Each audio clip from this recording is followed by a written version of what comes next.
启蒙有声的哟。晚安，爱打呼噜的大鲸鱼。蔚蓝色的深海里住着一条大鲸鱼。唉，深海里太孤单了，大鲸鱼觉得很寂寞。唉，好孤单呀！哎，大鲸鱼，你来我家住吧，这样就不孤单了。哦，谢谢你，小丑鱼。就这样，大鲸鱼先住进了好朋友小丑鱼的家，他们一起吃饭，一起玩耍，一起睡觉。可是睡着睡着，大鲸鱼开始打呼噜了，呼噜呼噜，比天上的雷还响，海水也震动起来。地震了！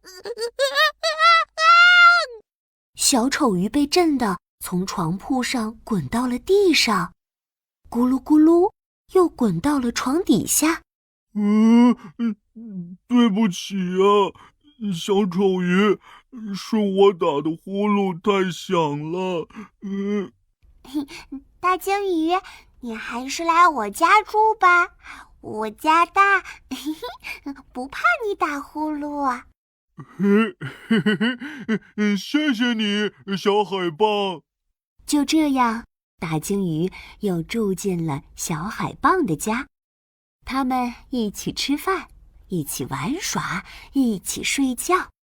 可是睡着睡着，大鲸鱼又开始打呼噜了，呼噜呼噜，比地上的大火车还要吵，海水也震动起来。小海豹被海水晃得哇哇乱叫呀！在它张大嘴巴尖叫的时候，贝壳里的珍珠都滚丢了。